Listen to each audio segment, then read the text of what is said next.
साथियों, देश की उपलब्धियों को असली ताकत देश के लोगों से मिलती है और देश के लोग अपने सामर्थ्य का सही इस्तेमाल तभी कर पाते हैं जब सरकार का उनके जीवन में न दबाव हो और न दखल हो। जहां ज्यादा सरकारीकरण होगा वहां उतने ही ब्रेक लगेंगे और जहां ज्यादा लोकतंत्रीकरण होगा वहां उतनी ही ज्यादा स्पीड आएगी। दुर्भाग्य से देश में 60 साल तक सरकार चलाने वाली कांग्रेस ने हमेशा पॉलिसी के प्रोसेस के सरकारीकरण पर जोर दिया, जबकि बीते 11 वर्षों में हमने पॉलिसी और प्रोसेस के लोकतांत्रिकरण का काम किया है। अनस्टॉपेबल भारत के पीछे ये भी एक बड़ी वजह है। आप बैंकिंग का ही उदाहरण लीजिए। 60 के दशक में इंदिरा गांधी जी द्वारा बैंकों का क्या कह करके सरकारीकरण किया गया? कहा गया कि गरीबों, किसानों, श्रमिकों यानी देश के आम लोगों तक बैंकिंग सुविधाएं पहुंचानी है, इसलिए सरकारीकरण किया है। ये तर्क दिया गया था।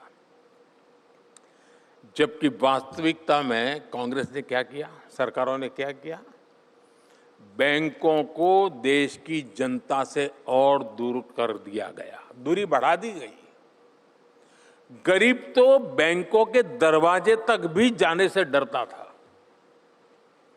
2014 में जब हमारी सरकार बनी तब देश की आधी से अधिक आबादी के पास अपना एक बैंक खाता तक नहीं था। और ये सिर्फ बैंक खाता न होने की समस्या नहीं थी, इसका मतलब देश की बहुत बड़ी आबादी बैंकिंग के लाभ से वंचित थी। वो जरूरत पड़ने पर बाजार से महंगा ब्याज देने, अपना घर जमीन गिरवी रखने के लिए मजबूर थी। साथियों, देश को इस सरकारीकरण से निकालना बहुत जरूरी था और ये हमने करके दिखाया है। हमने बैंकिंग सेक्टर का लोकतंत्रीकरण किया, उसमें रिफॉर्म किया। हमने मिशन मोड पर 50 करोड़ से ज्यादा जनधन खाते खोले, यानी पूरी दुनिया में जितने खाते खुलते होंगे उसका टोटल एक तरफ और अकेले भारत का टोटल एक तरफ, इतना काम किया।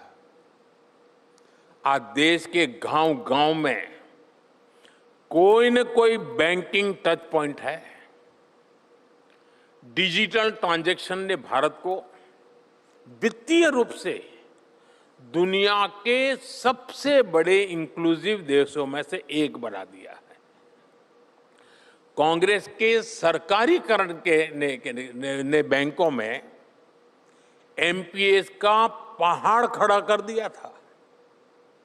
भाजपा के लोकतांत्रिकरण ने बैंकों को रिकॉर्ड प्रॉफिट में ला दिया है। बीते 11 वर्षों में विमेन सेल्फ हेल्प ग्रुप्स को, छोटे किसानों, पशुपालकों, मछुआरों को, रेहड़ी पटरी ठेले वालों को, विश्वकर्मा साथियों को बिना बैंक गारंटी के लाखों करोड़ रुपए के लोन दिए गए। साथियों, मैं आपको पेट्रोल और गैस सेक्टर का भी उदाहरण दूंगा। 2014 से पहले जब सरकारीकरण की सोच हावी थी तब क्या स्थिति थी? पेट्रोल डीजल पर सब्सिडी न बढ़ानी पड़े, आप सुनकर के चौंक जाएंगे। सरकारी खजाने से सब्सिडी न देनी पड़े, इसके लिए कांग्रेस सरकार रात 8 बजे से सुबह 8 बजे के बीच पेट्रोल पंप बंद करने की तैयारी कर रही थी। बताइए, अरे वो 7 बजे भर लेगा भाई। अब आज क्या स्थिति है? आज 24 घंटे बेरोक टोक पेट्रोल पंप खुले रहते हैं और हम अल्टरनेटिव फ्यूल्स पर, इलेक्ट्रिक मोबिलिटी पर अभूतपूर्व निवेश कर रहे हैं। साथियों, कांग्रेस के समय में गैस का एक कनेक्शन पाने के लिए भी सांसदों से चिट्ठियां लिखवानी होती थी। पार्लियामेंट के मेंबर को साल में 25 कूपन मिलता था और वो 25 कूपन वो अपने इलाके में लोगों को गैस कनेक्शन के लिए देता, तो उनके घर में क्यों लोग लाइन लगा के खड़े रहते, मुझे एक गैस का कूपन दो, ये हाल थे। और आपको हैरान होगा, 2013 के अखबार निकाल दीजिए, 2014 में मोदी से मुकाबला करने के लिए कांग्रेस रणनीति बना रही थी। वो मुझे ज्यादा जानते नहीं थे उस समय, अब भी शायद नहीं जानते हैं। तो उनकी चर्चा थी कि जनता को क्या वादा करे। तो चर्चा ये थी कि क्या साल के 6 सिलेंडर दे कि 9 सिलेंडर दे, इसकी चर्चा हो रही थी। यानी व्यवस्था पर इस हद तक का सरकारीकरण हावी था। अब हमने आगे क्या किया? हमने 10 करोड़ से अधिक ऐसे गरीब परिवारों को मुफ्त गैस कनेक्शन दे दिया जिन्होंने कभी सपने में भी इस सुविधा के बारे में नहीं सोचा था। गांव में जब गैस सिलेंडर आता था तो सामान्य मानवी मानता था तो रईसों के लिए, बड़े लोगों के लिए है, उनके घर में गैस हो सकता है, गरीब घर में नहीं हो सकता है। हमने ये परिस्थिति पलटी, 10 करोड़ घरों में गैस का चूल्हा पहुंचा। ये होता है व्यवस्था का लोकतांत्रिकरण और यही सच्चा संविधान का स्पिरिट होता है। साथियों, सरकारीकरण की सोच के उस दौर में हमारी सरकारी कंपनियों पर, हमारे पीएसयूज पर कांग्रेस ताले लटकाकर चैन की नींद सो जाती थी। डूब रहा है, ताला लगाओ, डूब रहा है, ताला लगाओ। कांग्रेस सोचती थी कि क्यों इतनी मेहनत करे, डूबेगा तो डूबेगा, अपने मौत मरेगा, हमारी जेब से क्या जाएगा, ये सोच थी।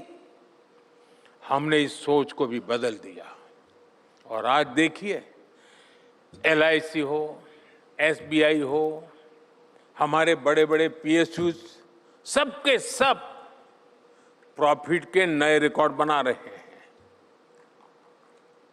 साथियों, जब सरकारी नीतियों के मूल में सरकारीकरण के बजाय लोकतांत्रिकरण होता है, तब देशवासियों का मनोबल ऊंचा होता है।